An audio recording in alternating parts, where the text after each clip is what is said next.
दिन क्या बा गुरुजी कहना पड़ा।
स्नेह तरुवर का उपवन उखड़ने लगा। ए बाबूजी आप सब गौर करेंगे बाबा लगेगा गजब भाव मिला गुरुजी।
की पावन सरजमी इस भाव को समझते हुए इस गजल पर खुश होकर भैया के कर कमलों द्वारा 101 रुपए का महान पुरस्कार माई भगवती का आशीर्वाद भैया पे बना रहे। एक दिन के बाद बाबूजी माँ गांधारी अपने महल में बैठी थी और कहा थी कि हमारे पास 100 लड़का लेकिन आज हमारे पास सिर्फ हमारा बेटा दुर्योधन बचा है, यानी 99 बेटे हमारे मारे गए। मैं इस बेटे को अपने बचाऊंगी और युद्ध में बलिदान नहीं होने दूंगी। भाव में कहना पड़ा गुरुजी।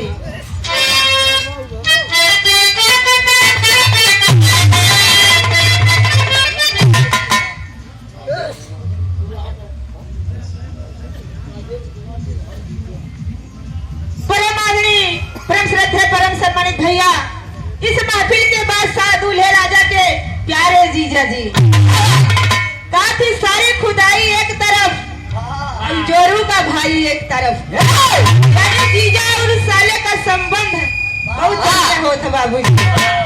अब के कर कमरों द्वारा 101 रुपए का महान पुरस्कार असही प्यार दुलार आशीर्वाद भैया हरण का बना रहा कामना ही है बा। गुरुजी।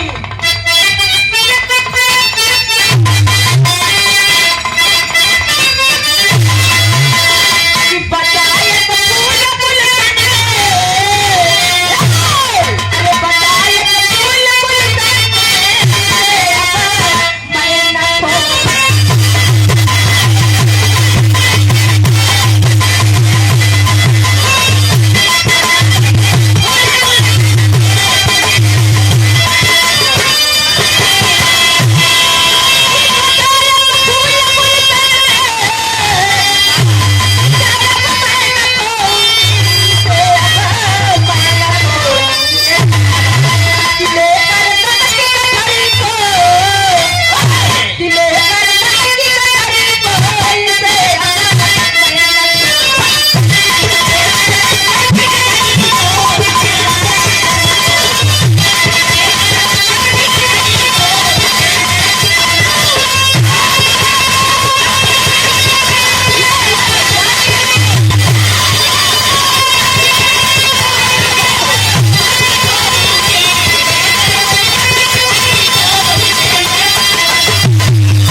बाबूजी। बहुत बड़ा दर्द हमारे सीने पे बोझ हमारे बेटा दुर्योधन हमारे कुल का इकलौता अब चिराग बचन बा। आई गम हम जिंदगी भर ढोई नहीं सके थे।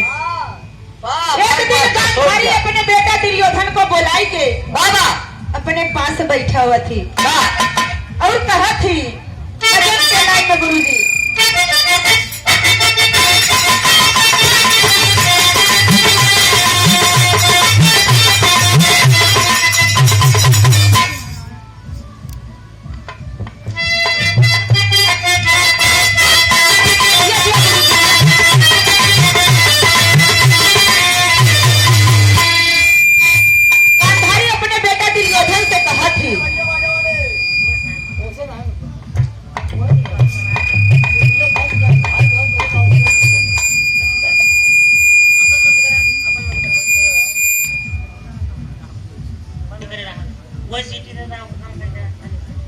चालू करो भैया बाप। हाँ हमन का दी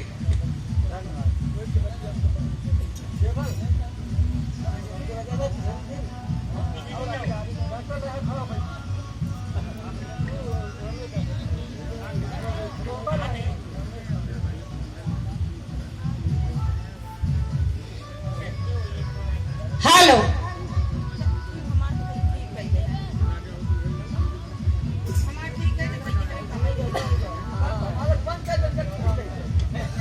हेलो जी भैया पर्यटक साहेब यहीं पर रुक जा।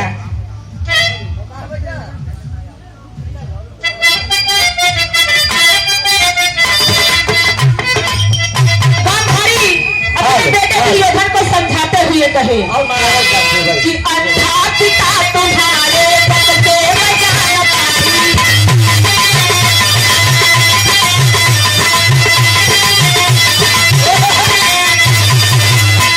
बेटा कभी से मैं हूँ पत्नी लिया लगा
यानी तुम्हारे पिता धृतराज जब से हम जाने की अंधा बाटे न, उही दिन से हम अपने आँखी पे पट्टी बांध ली है।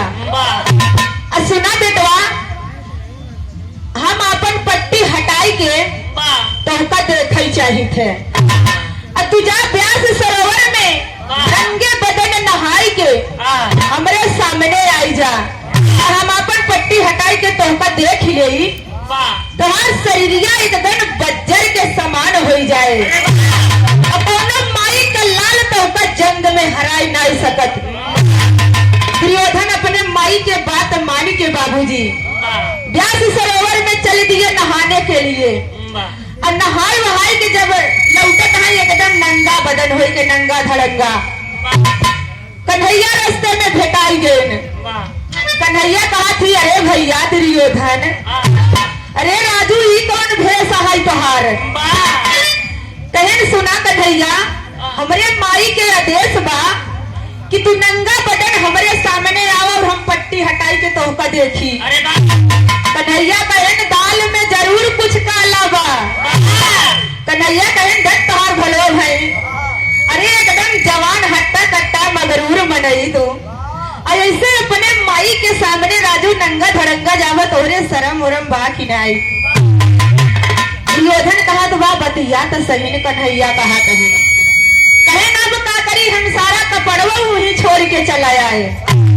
बगले केला के पत्ता रहे बाबूजी।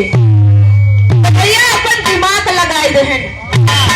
कहे सुना दुर्योधन, अपने गुप्त अंग पर यही केला के पत्ता लगाईला, तब तू अपने माई के लगे चला जा। अरे पूरी शरीरिया देख लेंगे वही होता ना, बाकी रहे। दुर्योधन के बात समझ में आ जाती है बाबूजी। दुर्योधन चल देता है अपनी माँ के पास।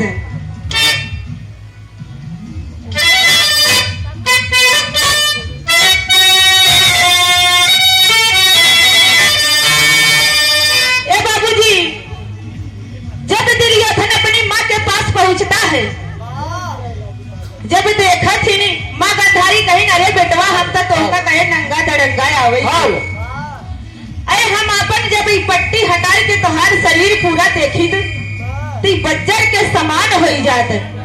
लेकिन ई सब का बा वो सारी दास्तान कन्हैया वाली बताई देती। गांधारी समझ जाती कि कन्हैया का नजर हमारे खानदान पे हो गई बा। तेरे में भाव मिला गुरुजी, कहना पड़ा।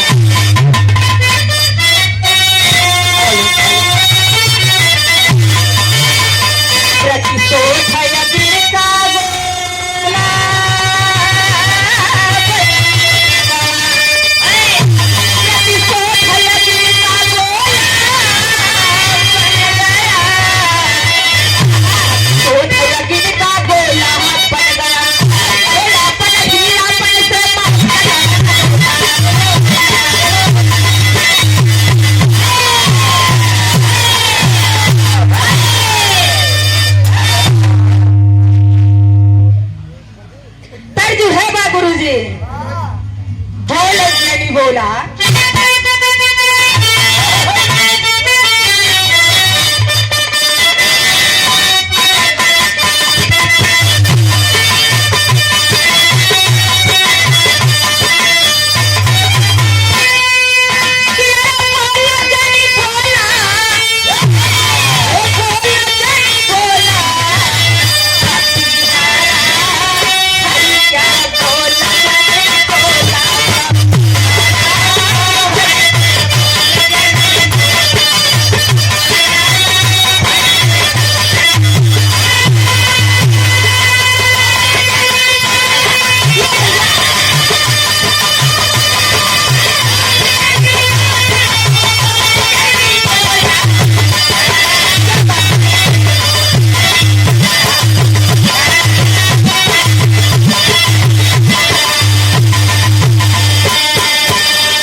धरती पे केहू जन्म नहीं बा।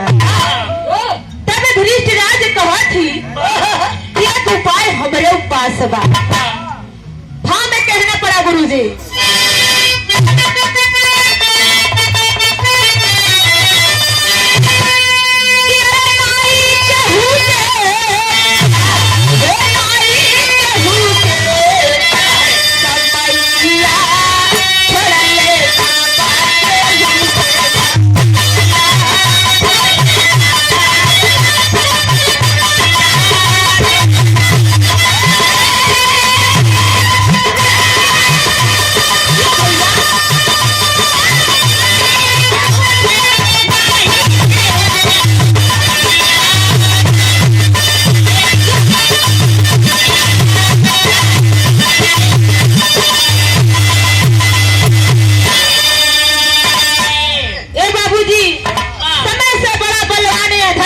कुछ ना बा, कहा जाता कि धरती के राजा सबसे बड़ा दानी राजा हरिश्चंद्र रहे, लेकिन समय ऐसा कि मरघट के घाट पर पानी भरने पर मजबूर हो गए बाबू। धृष्टराज की आंखों में आंसू है अपने बेटा दुर्योधन को देखकर। कहे कैसे?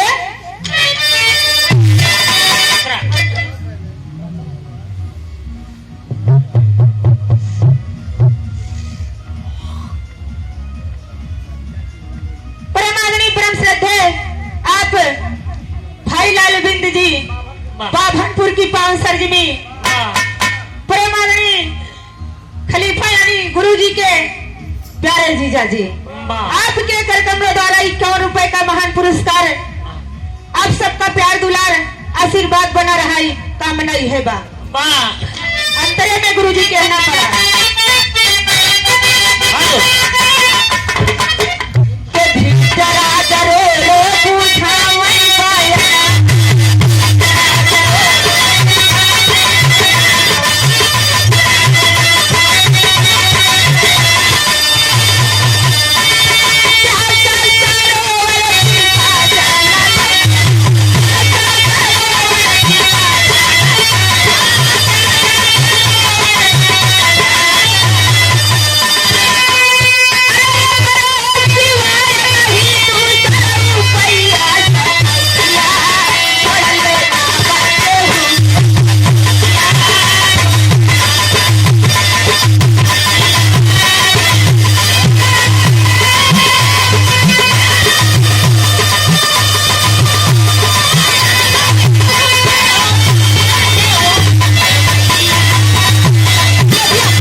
सिवाय कोनो उपाय नहीं बा।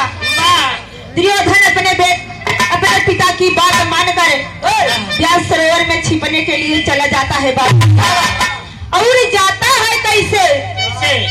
उल्टे पांव जाता है दुर्योधन व्यास सरोवर में कि जैसे मनई देखे तो कहे नहाय के क्यों गवा बहरे। यहाँ दुर्योधन जब अपनी स्थान ले लें व्यास सरोवर में, हर कन्हैया हरे परेशान है कि आखिर दुर्योधन छिपल कहाँ। बहुत परेशान है, हेरे कहा कि दुर्योधन आखिर गई तो कहाँ गई। तय जो है बा गुरुजी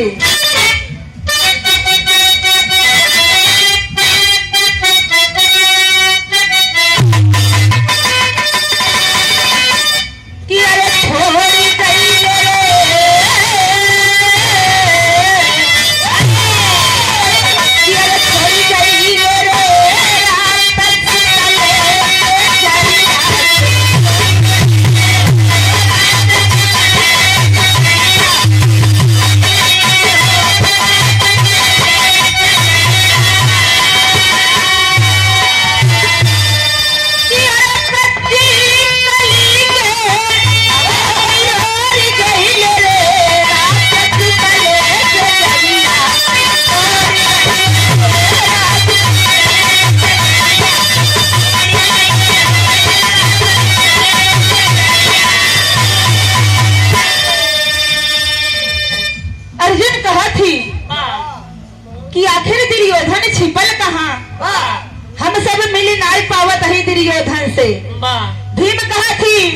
लागत बा हमहन का डर से बाबा दुर्योधन बा कहीं हम सबके नजर से दूर छिप गई बा। भाव में कहना पड़ा गुरुजी।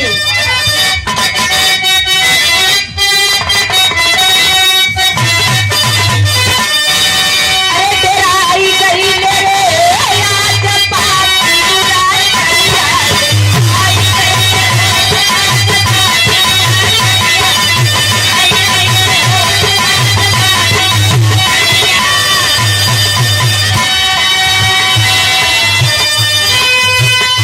अरे अर्जुन का है हमारे बनवा के तरह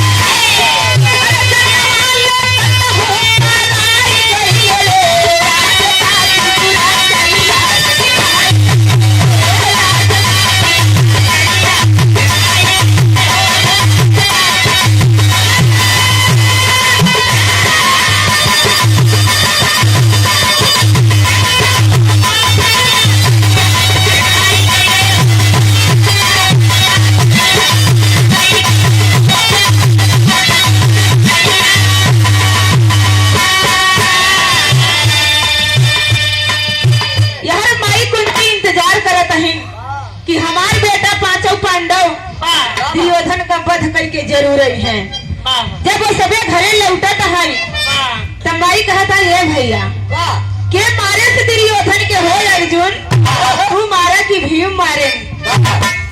अर्जुन भीम कहा थी कि ये माई न जाने कहा दुर्योधन छिप गई बा कि हम सबके नजर से दूर बा।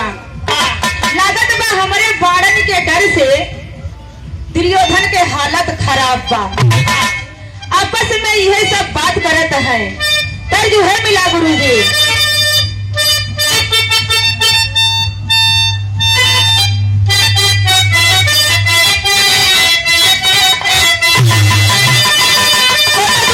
वियोग अपने पिया से कहे कैसे कि लिखी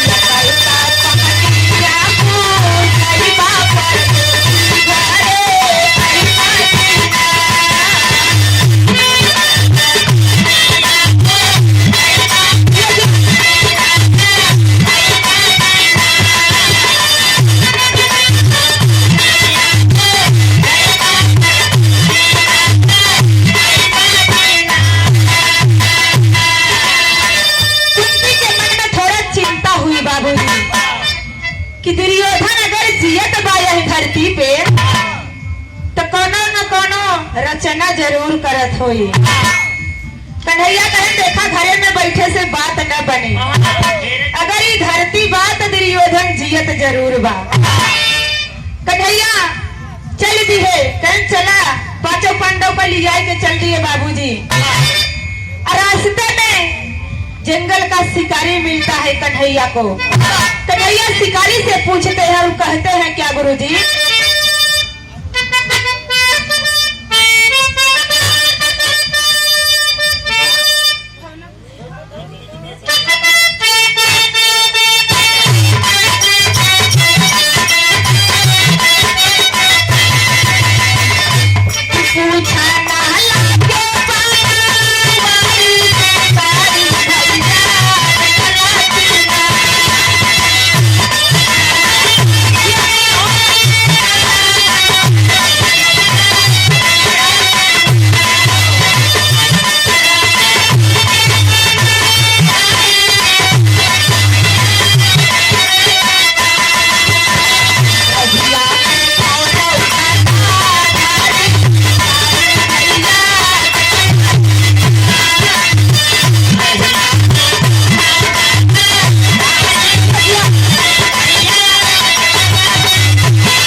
जंगल में।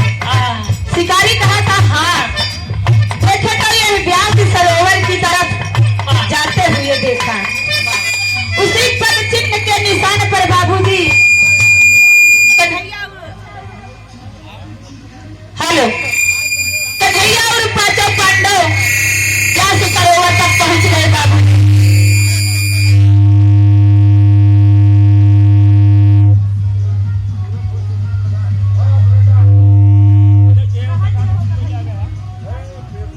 हेलो राज भैया, हेलो हेलो ए बाबूजी, पांचों पांडव उस व्यास सरोवर की ओर चल राज भैया इसे रहा गए। चल दिए जब देखा तहाई कि दुर्योधन उल्टे पांव गयल बा व्यास सरोवर में बाबूजी, कहा आखिर दुर्योधन का निखारा कैसे जाए। कहने हो भीम तोरे ललकारे से ही दुर्योधन बाहर निकली, नहीं तो बाहर निकली ना।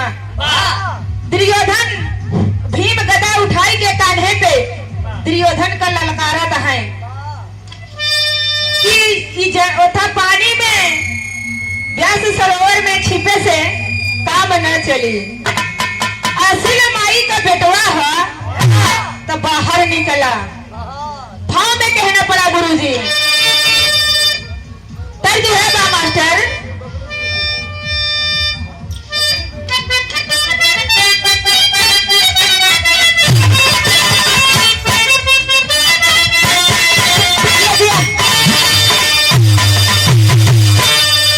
बाबू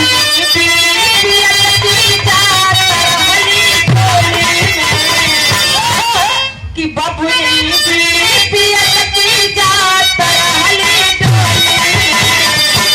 आहा गला गवली चोली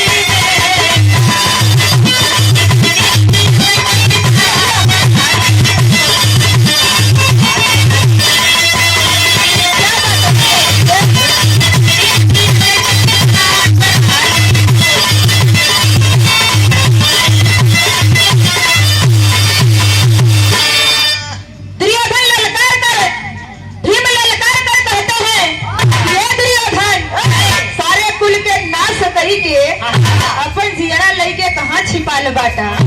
भाव में कहे गुरुजी,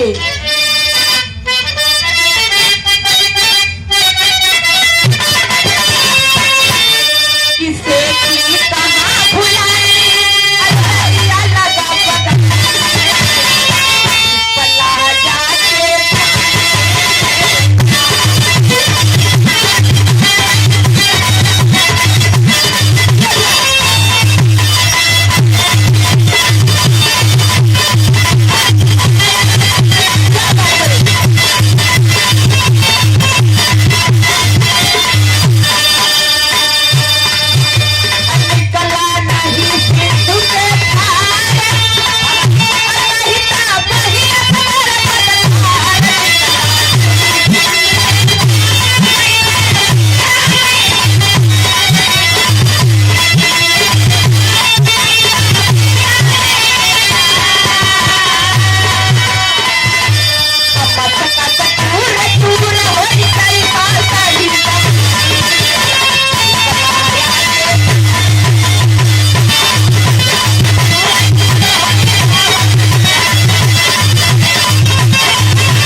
नहीं तो तोरे जुल्फी में हाथ लगाई के खींच लिया बहे। लेकिन भैया दुर्योधन भीम के ललकार सहन नहीं कर पावत बा। करेजा पे एकदम ओकरे गदा के घाव के तरह गिरत बा। बाहर निकले के कोशिश करत बा दुर्योधन, लेकिन दुर्योधन माई लक्ष्मी का बहुत बड़ा भक्त रहे। लक्ष्मी मैया कहा थी कि अगर हमारे शरण में तू शरण लिहे रहा तो आज के रात तोरे ऊपर बहुत भारी बा। भैया दुर्योधन हमार कहा माना तो आज के रतिया तू ही बिताइला। लेकिन बाहर भीम के ललकार दुर्योधन के कलेजे को छलनी छलनी कर रही थी बाबूजी। माई कहा थी कि बेटा आज के रात तू यही हमारे चरण में शरण लैला और सुबेरे सैन दल साज के तोहका दे के माई का लाल तोहका जंग में हराए ना सकत। इतना सब बात समझावत है दुर्योधन के, लेकिन ओकरे समझ में आवत नहीं बा। कहत बा हम अपने माई का इकलौता चिराग बचल बाटी, हमका के शत्रु ललकारई ई हमरे खून खानदान में नाई बा। दुर्योधन व्यास सरोवर से बाहर निकल जाता है बाबूजी, और सामने खड़ा कन्हैया के देख के तनी के मुस्कियात बा। तर्ज है बा गुरुजी।